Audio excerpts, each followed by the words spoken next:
down big time. We just put our dog down a month ago. We have another dog, but sad. Just got out last week, cancer operation. Oh, Okay, Where? We're live. We're live. All right. Good evening, everyone. We'll call the meeting to order. The adoption of the agenda, please. Need a mover and a seconder. That the draft agenda presented to council and dated the 25th day of November 2025 be adopted as prepared. All in favor? Carried. Minutes from the previous meeting on regular meeting of November 12th, 2025. Need a mover and a seconder, please. That the minutes of the regular council meeting of November 12th, 2025 be adopted as circular. Any discussion on this motion? so is there any, sorry. Any mayor conversations about your motion? About the Conservation Authority? No response yet. Except for the- Any other discussion on the motion? Favors read. Carried. Business, okay, we did that one already. Declarations of conflict of interest. Something comes up, please let us know. Announcements from updates from council members. Just got two items. One is obviously tomorrow night is the lighting of the tree and the training for the kids here in the cenotaph. Everything starts at 5 o'clock. Unfortunately, I won't be able to be there. I have a health board meeting tomorrow night and Deputy Mayor Roy Akers has a previous engagement also. We may be there a little bit later, but we won't be there for the opening. So I've asked Councillor Trahan if he's around to maybe say a few words. If not, I'm sure that Mr. Kelly and Councillor Kelly and Councillor Brazo will be around. Am I correct, Councillor Trahan? 100%. Okay, thank you. The other thing is I'll talk about that on the roads. Any other discussions? Go ahead, Deputy Mayor. Last Thursday was a trivia night that was put on as a partnership between the library and the East Ferris Public Library and the municipality. And there were 50 to 60 people. There's about 10 tables of 6. And it was a lot of fun. We had a really great time. So, yeah. The other item I want to talk about, thank you for that, is this Saturday night is a Knights of Columbus silent auction and Christmas party at the Asheville Arena. There's still some tickets available, not very much. I think they're hoping to get around 200 people. So it's for a good cause. We last year that gave out a little over $20,000 different organizations and trying to do the same again this year. I think a little bit over 22,000 this year that they're going to give out. So a lot of good work by the Knights and support. Anything else from council? Okay. Delegations for this council, there isn't any. Committee reports, Public Works Infrastructure. We talked a little bit about it the last meeting. You've got the minutes in front of you. The only thing I can tell you is that we're still waiting for the definite answer from CN as far as the railway tracks in Astorville on Lake Nosmondson Road. And we're going to send something off to our lawyer and find out exactly who is responsible for what they're asking for is, I believe is unbearable what they're asking for. So the problem is the asphalt plants are closing in another week. So we're going to have to put up some bump signs and fix what we can for this year, but it'll be on the agenda for the spring first thing.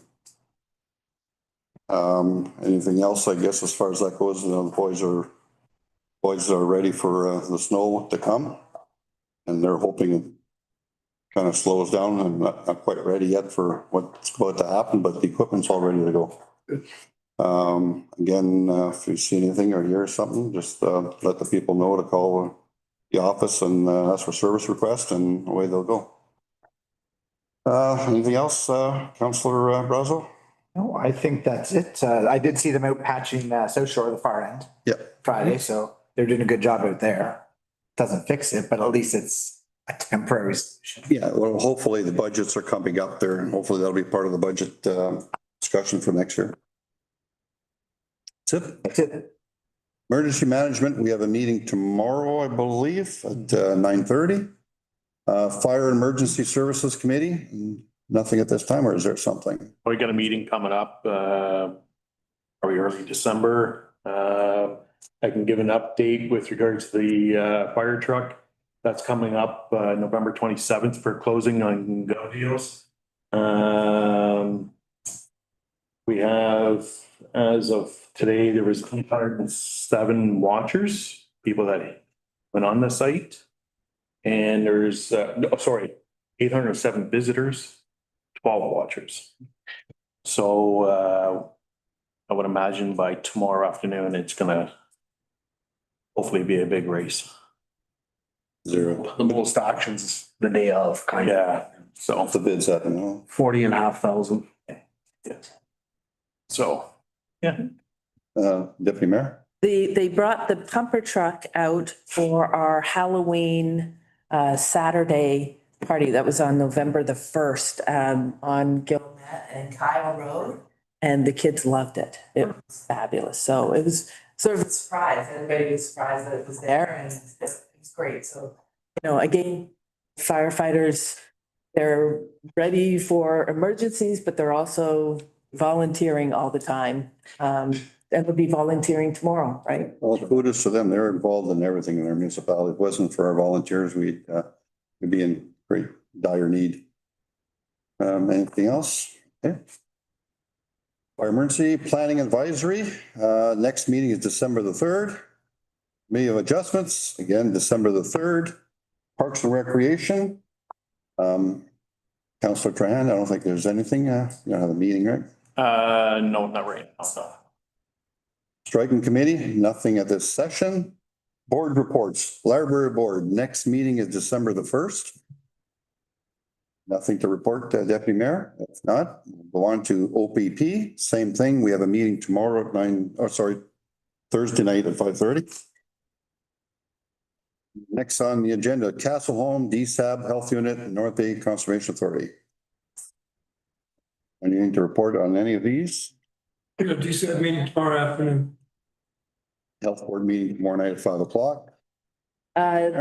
North Bay Mattawa Conservation Authority, we're meeting on December 3rd to discuss the consolidation of the conservation authority. So that we've got a consultation period till the 22nd. So if there's anything that you want to that report, then you can forward it to me. Yeah, I had a couple of questions, but we can forward them on to you. I just knew I was going to talk about that under correspondence because it's on there also, but I had a couple of questions and we did, and we'll send them to you and get some answers first. Yeah. Appreciate it. Thank you. So, having said that, report on the freight containers on residential lots. The Honorable Valerie Murphy.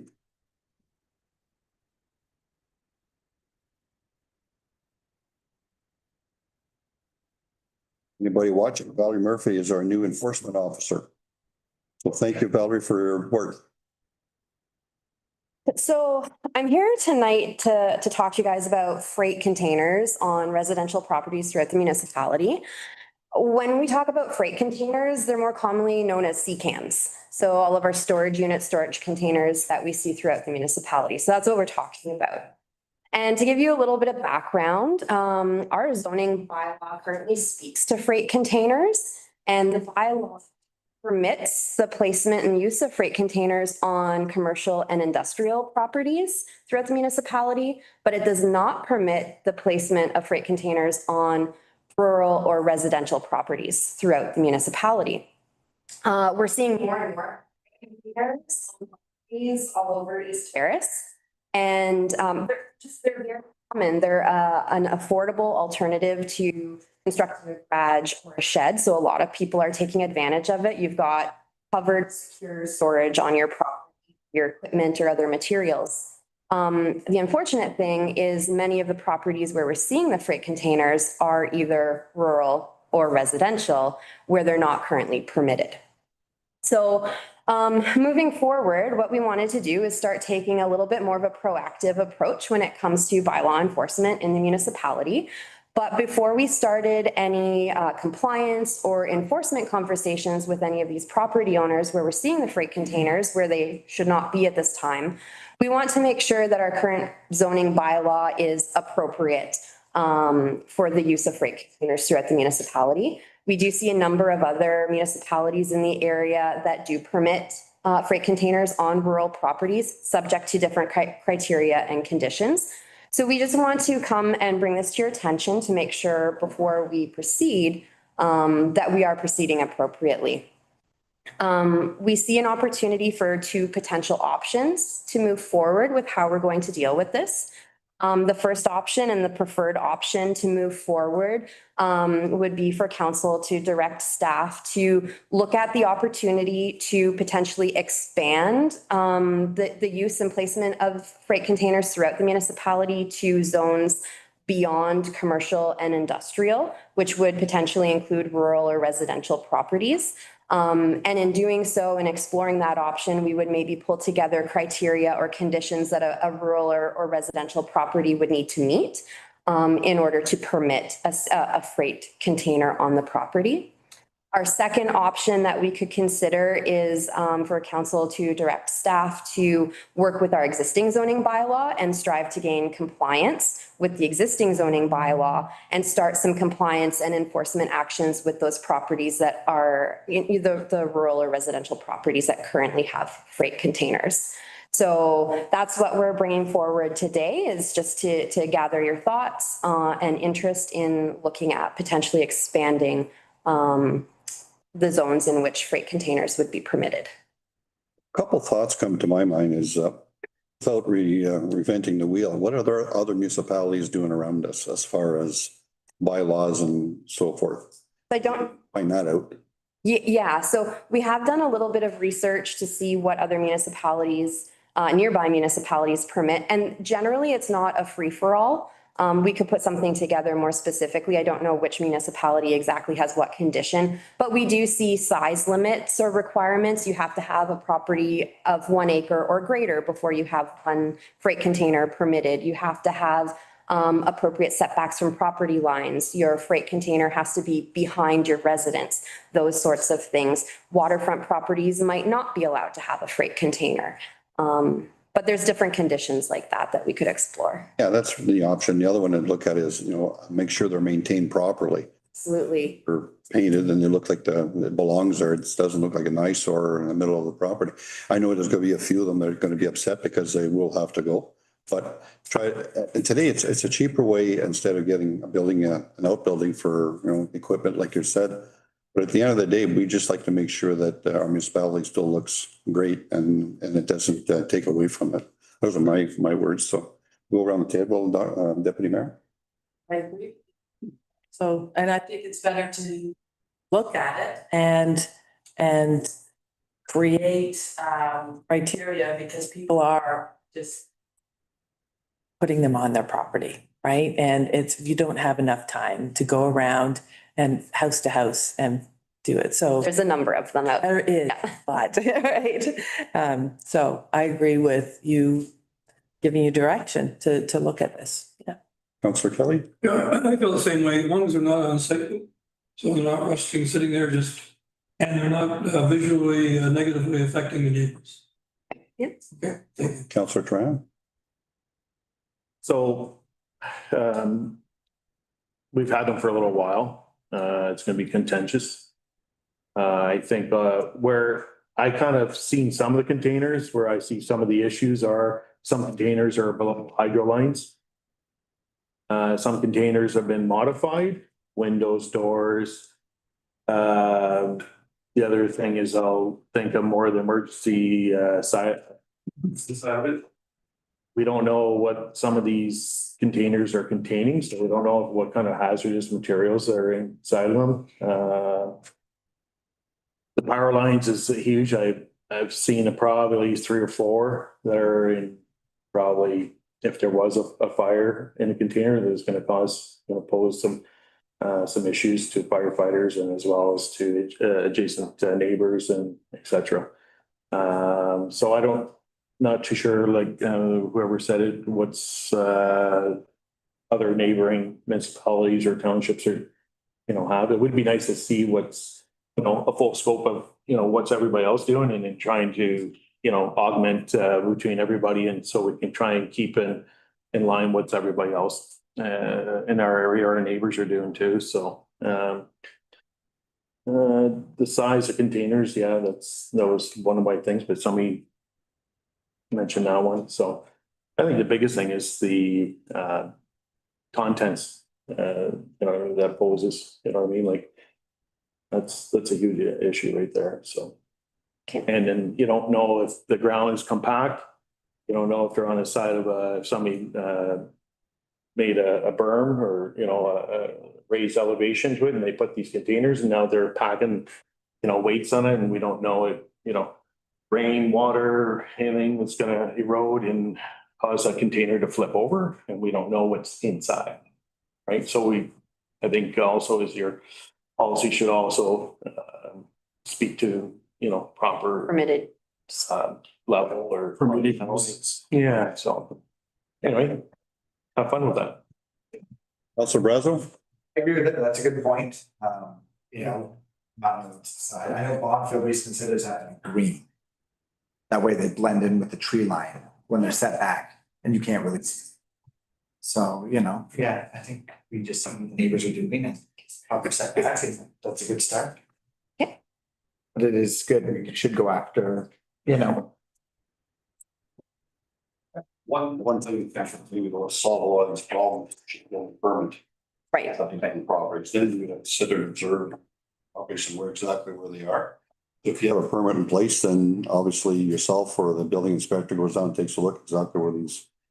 Where they're gonna go, that way we know exactly where they are and that way nobody complains, so listen, you gotta. Even the ones that are existing, you should still have a permit. Because a shed can only be a certain size and then you.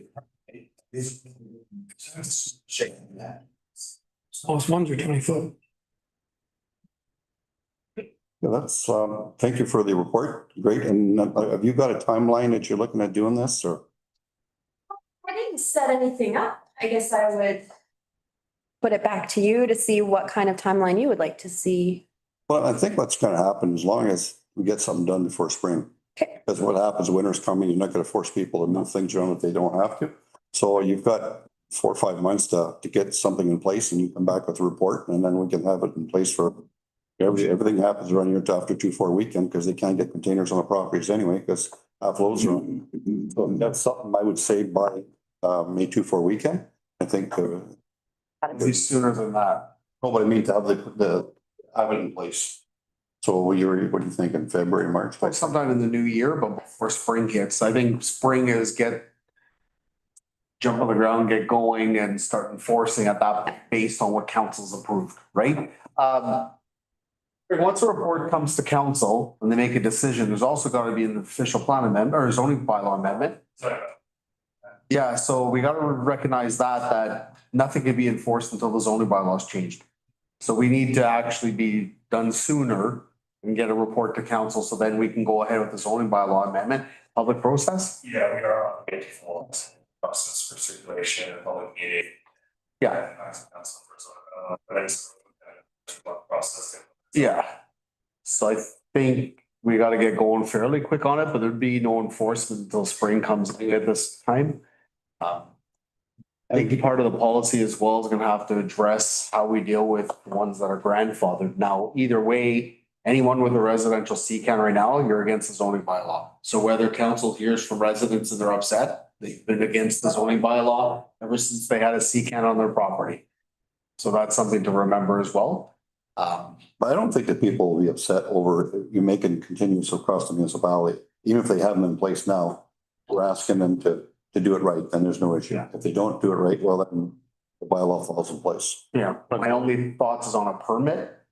Right. When you speak to permits, usually it's somebody's coming forward saying, I want to bring a C-can on, and you say, okay, you need a permit because of these reasons. How do you deal with a grandfathered in C-can? Do you start saying, well, now you need to get a permit from us when it's been existing, right? Well, So I think the report that comes forward in the zoning bylaw amendment has to address how we're gonna deal with that. again, it's even if they're there now, You just gotta follow, you gotta confirm with whatever a bylaw says. Yeah. So either two things happen, either the bylaw falls in place and they do conforming, or it comes out. Pretty straightforward. In my mind anyway, so, but anyway, bring back the report and, Councillor Tran. Lauren has. Yeah, I Yeah, was just saying, like, we could have it so it's not like with the grandfathered ones, just have a nominal fee. And it's more or less, we want to track them, right? And see where they are. So, I mean, if the permit doesn't have to be $100, which might upset people, it could be $5, right? Or something to that effect. I don't know. It's just my thought, when you start charging a user fee or a permit fee, there's gotta be some kind of cost we're trying to cover and not just saying, well, you want one, we're charging you a fee, right? If somebody's had it there for a long time and they said, what are they gonna pay for now? Like, I've had this. You know, it could be something nominal where we say, okay, well, we still wanna come and do an inspection to make sure that you're not in violation of the new bylaw, right? Like, there could be a fee for that. But it'll all come forward in a report and then the zoning bylaw amendment.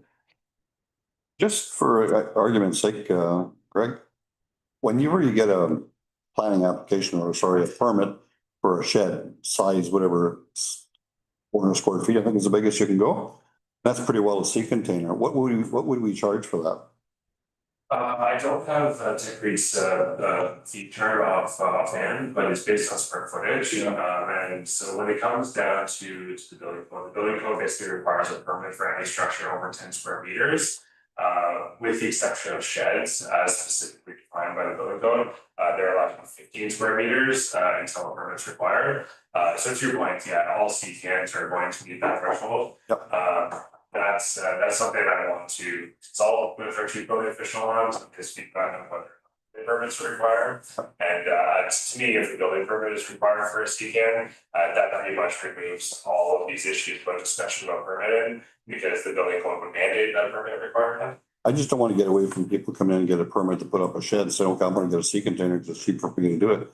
I just don't want to pull up a sea container all of a sudden. But what about the people that are putting two and then a roof over it? Because there's a few that A exist. lot of them do that. Yes, so. Councillor Trahan, you had a question? Yeah, I don't have a question. It's more for reporting. So we have some pieces of property, as we all know, that we have lost. We have people 1 acre, 2 acres. How is that gonna look? Because we have CCANs on an acre, you know, I mean, various types of footprints of properties. So, Yeah, that was mentioned at the beginning. That'd be so how something. is this? I mean, like, you could have a lineup of people in here, or sitting here that's going to, you know, rebel. So in your report, can you specific when it comes to property sizes and we're not causing a war here also. I think property sizes and setbacks, both, Yeah. they can all come into play to make sure Yeah. that the property is appropriate to support. Okay, thank you. Okay, I guess that's a wrap. Thank you very much, Thank you all. Murphy, and great job. We have a resolution in place. We need a mover and a seconder, please. That Council of the Corporation of the Municipality of East Paris concurs with recommendation in report number BL 2025-01.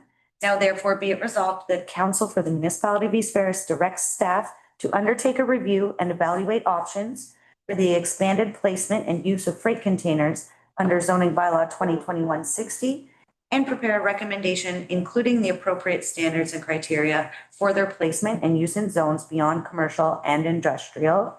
Further, that the bylaw enforcement officer brings back the report to council in early 2026. Any other discussion on the motion? Favors read.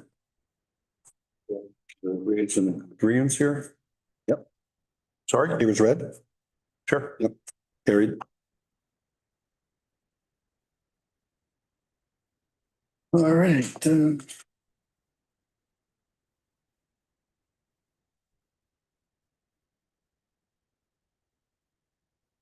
Notice of motions, none at this time. Bylaws. None at this time. Correspondence. Deputy Mayor. I guess 13E, Jean-Pierre Acand. It's about a mural program for municipalities, and I thought that was interesting. Yeah, I talked to Jason a little bit about the CEO this morning. It's a great opportunity if at our arena or even here, do a mural on the side of the buildings that we're looking at. And I think the only cost we're looking at is 11%. So, but our cost would be somewhere around $1,700 be our cost to do it, but it's a great opportunity to access another rest of the funding to, you know, beautify the buildings on the outside that I think it'd be nice to get the kids involved and get the community involved and get the school involved. I think it's a great idea also. The issues, Mr. CEO, you think? No, and I've had discussions with Greg regarding this. They could be outdoor murals or indoor. They're basically painted on panels and then installed.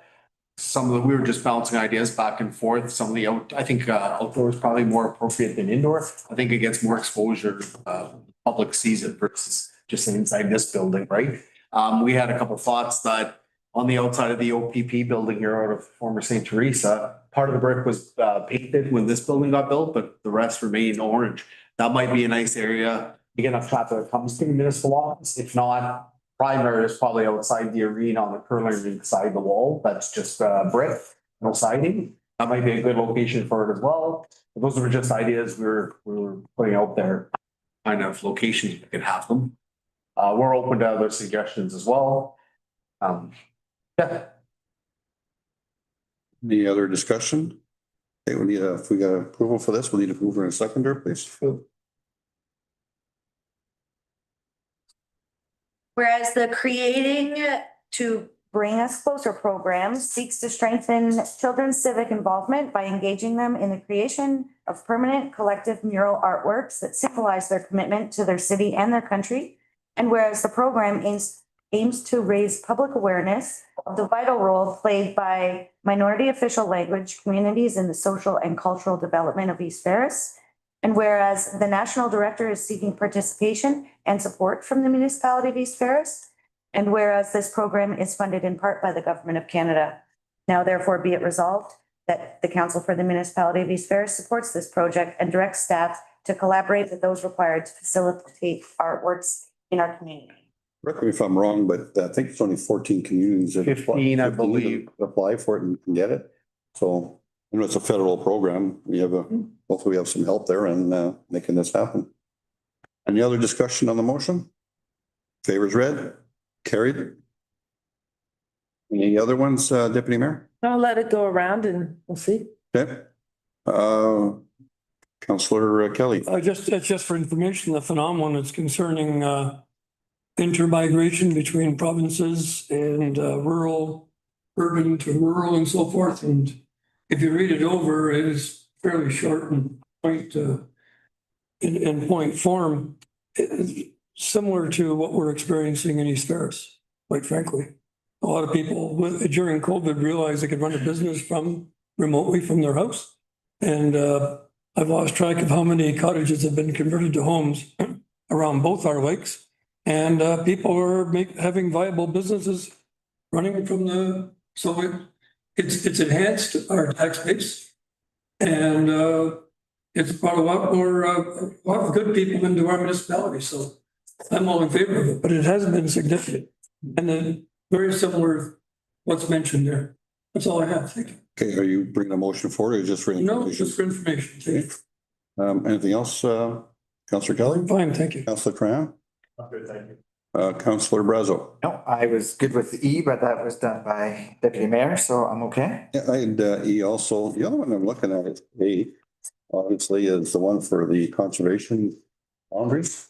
Now, it says on here, we're notifying you about proposal for this environmental registry of Ontario, but to click on it or any of the items, I don't see where the boundaries are, how the boundaries are coming about. You got any insight in this? Well, I went to information program today. Right. And so for us, we're going to be called the Northeastern Conservation Authority.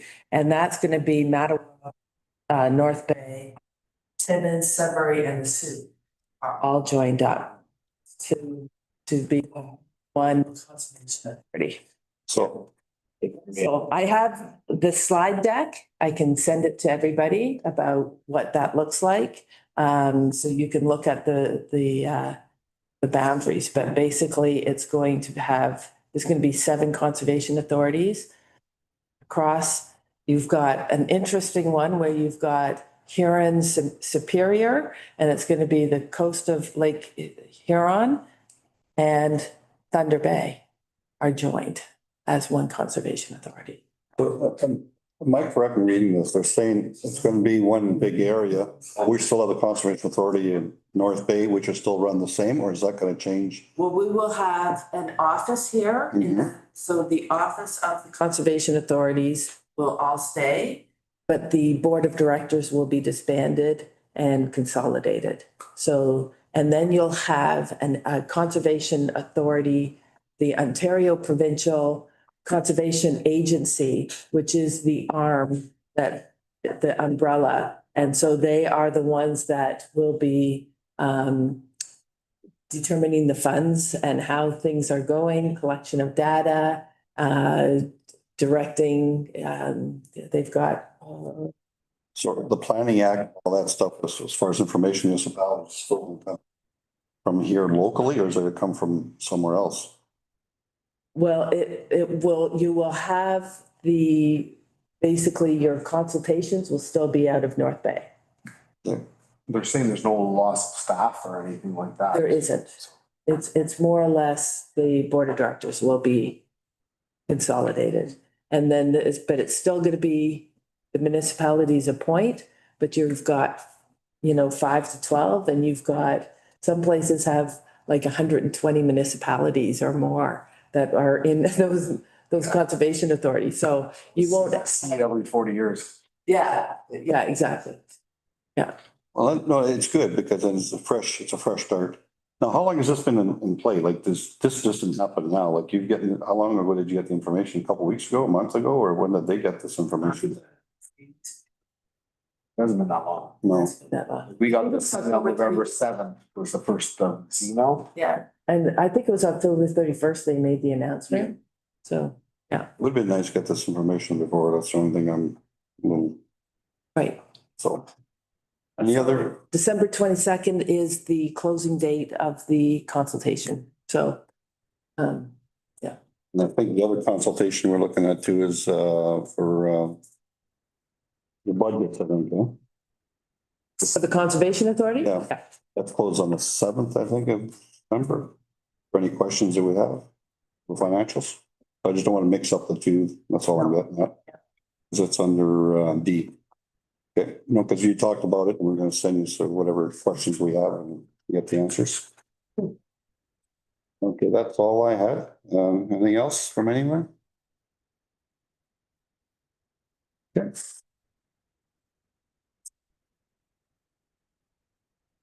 Need a resolution, please? So I think it's fair to me. Information only, okay.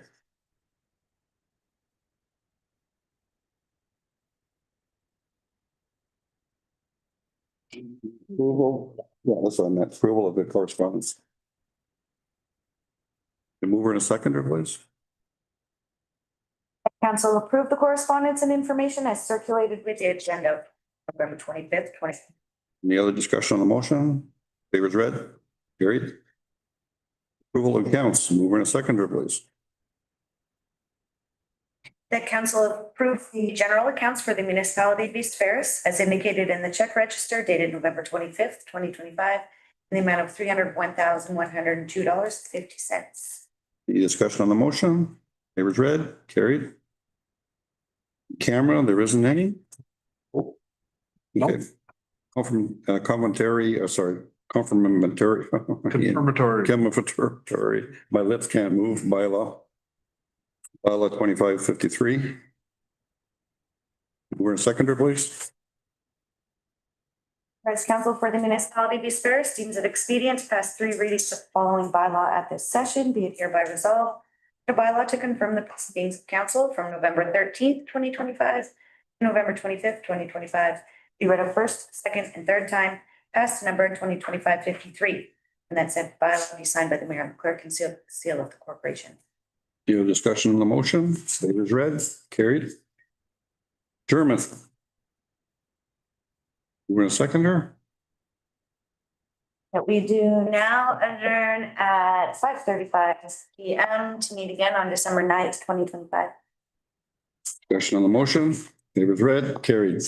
Thank you everyone for tonight. All right.